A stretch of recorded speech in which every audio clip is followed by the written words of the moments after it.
Hujan deras mengguyur jalanan pinggiran Jakarta malam itu membuat saya, Rama, berdiri gemetar di depan pintu rumah Ajar, tetangga yang selama ini saya anggap sebagai pria lurus yang paling normal di kampung kami.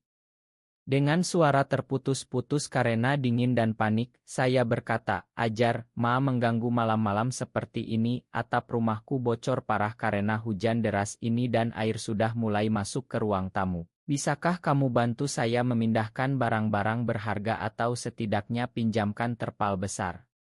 Tak saya sangka sama sekali bahwa obrolan malam itu akan mengubah cara saya melihat dia selamanya, membuka pintu pada perasaan yang selama ini saya sembunyikan bahkan dari diri sendiri. Ajar membuka pintu dengan cepat, wajahnya yang tegas dan berjanggut tipis langsung menunjukkan keprihatinan. Dia mengenakan kaos hitam sederhana dan celana pendek, tubuhnya yang atletis dari rutinitas jogging pagi terlihat jelas di bawah cahaya lampu teras. "Masuk dulu, Ram. Hujan gila malam ini. Aku ambil terpal dan jas hujan dulu," katanya sambil menarik saya masuk ke ruang tamu yang hangat. Rumahnya sederhana tapi rapi, seperti rumah orang yang hidup sendiri tapi penuh perhatian. Ada foto keluarga di dinding, buku-buku pendidikan di rak karena dia guru SMA di sekolah negeri dekat sini. Saya merasa lega seketika, tapi juga aneh karena selama 2 tahun tinggal sebelah, kami hanya saling sapa biasa, "Pagi, Pak Ajar," atau "Mau kemana, Mas Rama?" Tak pernah lebih dari itu. Kami berdua berlari ke rumah saya yang hanya berjarak 10 meter. Air sudah menggenang di lantai ruang tamu, barang elektronik saya basah. Ajar langsung bekerja, memasang terpal di atap bocor dengan tangan terampil, sementara saya mengangkat soa dan hujan masih deras, suara gemuruhnya seperti latar belakang bagi pikiran saya yang kacau. Beberapa hari terakhir, ibu saya menelepon setiap malam, "Rama, umurmu sudah 27, kapan nikah? Ada anak teman tante di kampung cantik, saleha, cocok buat kamu." Saya selalu jawab, "Nanti, Bu," tapi dalam hati saya tahu jawaban sebenarnya tak akan pernah datang. Saya tak bisa bayangkan menikah dengan perempuan karena setiap kali melihat cowok seperti Ajar, kuat, tenang, penuh perhatian, hati saya berdegup aneh. Saya pernah coba abaikan, pergi ke masjid lebih sering, kerja lembur di kantor akuntan sampai larut, tapi perasaan itu selalu kembali, lebih kuat di malam sepi. Setelah atap aman dan barang kering, Ajar mengajak saya kembali ke rumahnya untuk minum teh hangat. "Biar kering dulu badanmu, nanti masuk angin," katanya sambil menuang teh dari termos.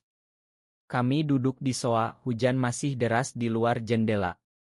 Obrolan mulai ringan tentang cuaca, banjir di Jakarta yang semakin parah tiap tahun, lalu bergeser ke pekerjaan. "Kamu guru, pasti capek ya ngajar anak-anak SMA setiap hari?" tanya saya. Ajar tersenyum tipis, matanya yang hitam pekat menatap saya lama. "Capek sih, tapi senang. Anak-anak itu ingatkan aku pada diri sendiri dulu," penuh pertanyaan tentang hidup. Saya merasa ada yang berbeda dalam nada suaranya, seperti ada cerita yang tak dicapkan. Saya memberanikan diri bercerita sedikit tentang tekanan keluarga. "Ibu saya terus dorong nikah. Katanya sudah waktunya. Tapi saya belum siap." Ajar mengangguk pelan, tak langsung komentar. "Banyak yang seperti itu, Ram. Tekanan keluarga, tetangga, masyarakat. Kadang kita harus cari jawaban sendiri." Kata-katanya sederhana, tapi masuk ke dada saya seperti angin segar. Tak ada juga, tak ada nasihat klise seperti "cari istri yang baik saja." Malam semakin larut, kami bicara tentang mimpi masa kecil. Saya ingin jadi musisi tapi akhirnya akuntan karena aman. Ajar ingin jadi pelaut tapi jadi guru karena harus tanggung jawab keluarga. Saya perhatikan cara dia bicara, tangannya yang kuat tapi gerakannya lembut saat menuang teh lagi, senyumnya yang tulus saat mendengar cerita konyol saya tentang klien kantor yang marah. Untuk pertama kali, saya merasa dilihat, benar-benar dilihat, bukan sebagai anak laki-laki yang harus nikah tapi sebagai Rama yang punya ketakutan. Saat saya pulang jam 2 pagi, hujan sudah reda, tapi hati saya bergolak. Mengapa rasanya begitu nyaman di samping Ajar? Mengapa saya terus ingat matanya saat bilang kamu tak sendirian? Saya masuk rumah, duduk di sofa yang masih lembab, dan untuk pertama kali dalam bertahun-tahun, saya tak takut pada perasaan yang selama ini saya benci. Malam itu mengubah segalanya, meski saya belum sadar sepenuhnya. Pagi berikutnya, matahari muncul cerah setelah hujan semalam, tapi pikiran saya masih dipenuhi Ajar. Saya bangun lebih awal dari biasa, membuat nasi goreng sederhana sebagai ucapan terima kasih, lalu mengetuk pintu rumahnya lagi. Ini buat semalam, Ajar. Maya ganggu, kata saya sambil menyodorkan kotak makanan. Ajar tersenyum lebar, mengajak saya masuk untuk sarapan bersama. Meja makan kecilnya penuh dengan roti bakar dan kopi, seperti rutinitas pagi orang yang hidup teratur. Kami makan sambil ngobrol tentang berita pagi tentang pemilu lokal, harga beras naik, hal-hal biasa orang Indonesia. Tapi obrolan cepat kembali ke pribadi. Saya cerita lebih dalam tentang keluarga di kampung asal di Jawa Timur, bagaimana ayah saya pensiunan yang selalu bilang laki-laki harus punya istri dan anak sebelum 30. Ajar mendengarkan dengan kepala miring, sesekali mengangguk. Ayahku dulu juga seperti itu. Sampai sekarang kadang telepon dan tanya kapan bawa calon, katanya pelan. Saya terkejut mendengar itu. Ajar yang kelihatan sempurna, tinggi, ganteng, dihormati di kampung sebagai guru teladan, ternyata punya tekanan sama. Kamu single ya? Kok tak pernah kelihatan bawa cewek pulang, tanya saya hati-hati, takut dianggap kepo. Ajar tertawa kecil, tapi matanya serius. Pernah ada dulu. Tapi nggak cocok. Hidup ini kadang bikin kita pilih jalan sendiri, meski susah. Jawaban itu menggantung di udara, membuat saya penasaran tapi tak berani tanya lebih. Kami lanjut sarapan, lalu Ajar tawarkan bantu bersihkan atap saya siang nanti setelah pulang sekolah. Sepanjang hari di kantor, saya tak konsen kerja, terus ingat senyumnya, cara dia bilang kita kerjakan bareng. Malamnya, dia datang dengan tangga dan alat, kami perbaiki atap bersama di bawah sinar matahari sore. Keringat bercucuran, tapi suasana ringan. Saya cerita tentang teman kantor yang baru nikah dan sekarang cerita bahagia keluarga, membuat saya iri sekaligus takut. Ajar berhenti sebentar, menatap saya. Bahagia itu nggak harus ikut orang lain, Ram. Kadang bahagia itu berani jadi diri sendiri. Kata-kata itu seperti kunci yang membuka sesuatu dalam diri saya. Malam itu kami duduk lagi di teras rumahnya, minum es teh, bicara sampai larut. Saya berani cerita sedikit tentang perasaan saya yang dulu pernah suka cowok di kampus tapi langsung saya kubur dalam-dalam karena takut dosa, takut keluarga kecewa. Ajar tak kaget, malah cerita pengalamannya waktu kuliah di Yogyakarta, bagaimana dia merasa berbeda tapi akhirnya belajar menerima. Hidup di Indonesia ini nggak mudah buat yang kayak kita, katanya pelan. Tapi kalau kita saling dukung, mungkin lebih ringan. Saya pulang dengan hati berbunga, melihat Ajar bukan lagi tetangga strike biasa, tapi seseorang yang mengerti saya lebih dari siapapun. Hari-hari berikutnya, kami semakin dekat, saya ajak dia jogging pagi, dia ajak saya ke pasar malam makan sate. Persahabatan ini terasa alami, tapi di dalam dada saya mulai tumbuh sesuatu yang lebih, sesuatu yang membuat saya tersenyum sendiri saat ingat dia. Tekanan ibu masih ada, tapi kali ini saya tak merasa sendirian. Hubungan kami semakin erat setelah 2 minggu. Ajar mulai sering mampir setelah mengajar, bawa buah atau cerita lucu tentang murid-muridnya. Saya juga sering masak untuk dia, belajar resep rendang dari ibu lewat telepon tapi sengaja buat porsi 2. Suatu sore, saat kami duduk di teras sambil lihat anak-anak kampung main bola, saya cerita tentang undangan nikah dari sepupu yang datang minggu depan. Ibu bilang harus datang sama pasangan, biar nggak ditanya-tanya terus, kata saya dengan suara lelah. Ajar menatap langit yang mulai gelap. Kalau kamu mau aku bisa ikut sebagai teman. Biar nggak sendirian. Tawaran itu membuat hati saya hangat, tapi juga bingung. Apakah ini hanya pertemanan? Atau ada yang lain? Malam itu di acara nikah sepupu, Ajar datang dengan kemeja rapi, tampak gagah. Keluarga saya langsung suka padanya, ibu saya bisik, anak ini baik ya, Rama. Cocok jadi menantu. Saya tertawa gugup, tapi Ajar hanya senyum tenang. Di perjalanan pulang di mobil, kami diam lama.